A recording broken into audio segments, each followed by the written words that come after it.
going to jump into the messaging app. Before I do that, I'm going to show you how I place a shortcut on the home screen. You see I just long press it and place it where I want.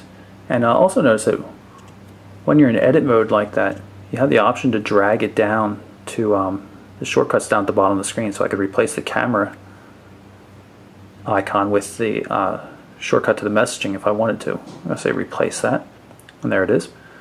Load it up here, and you can see I've got multiple email accounts. These are both IMAP accounts. This is going to Gmail, and this one's going to AIM. You can switch views, which is pretty cool. Go into a conversation view, for example. See if I can pull up a test email message. Hit show images. You can see we've got full HTML email support, multi-touch support as well. Pretty attractive looking system. The UI in general is a very pale gray and blue. Jump back one level further, I could go into the AIM account instead. And here's some formatted text, so you can see little controls here on the right hand edge that I like quite a bit as well.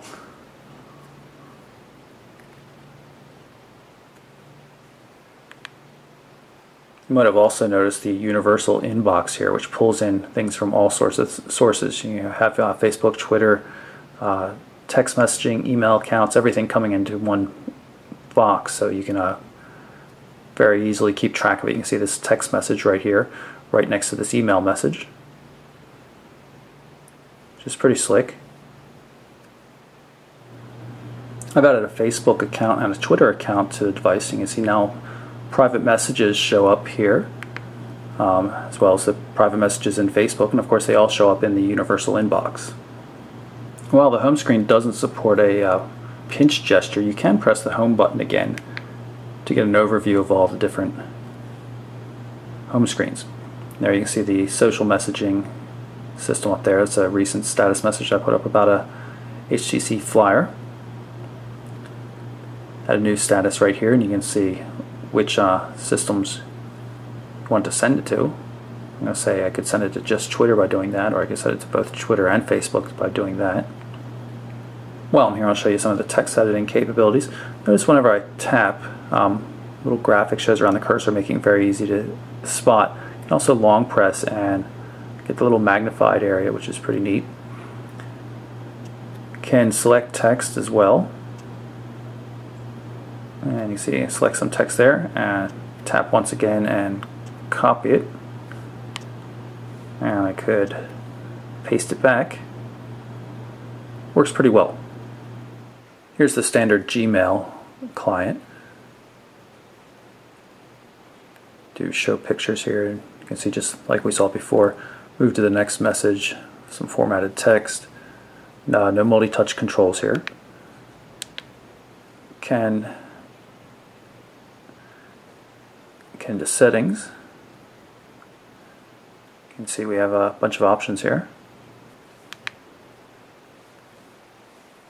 Just tap there to switch to say just starred messages. Overall, it's a really good Gmail client. It's just a shame that it's not integrated with the universal inbox. So here's the camera application. You notice it refocuses every time I move and stop. Shutter button right here. Take the photo. Can tap on the display to bring up quick control, so I can turn flash to auto mode, for example. Switch to the video camera, record 720p video. Tap here and record a quick video. And we're done. I'll jump into the gallery from the main menu here so you can see it, because Motorola did something a little bit interesting, overlaying images here. But if you click on camera roll, you still see the basic things that you're expecting to find.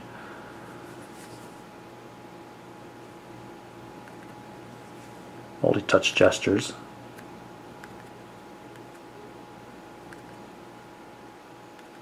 Pretty reasonable camera.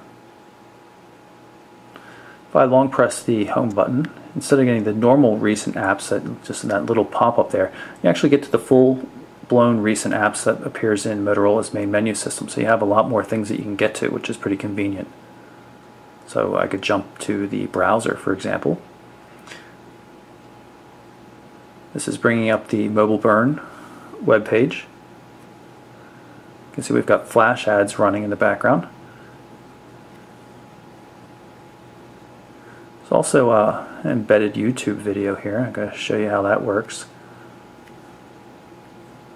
Dual core processor should help.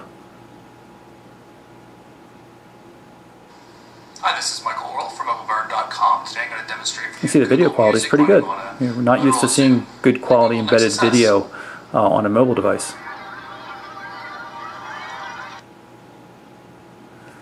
Works in portrait mode naturally, and double tap zooming in addition to the multi-touch zooming. You can see there's an RSS feed up here. You can tap on that whenever there's an RSS feed, and you can add it to your newsreader, the Motorola newsreader.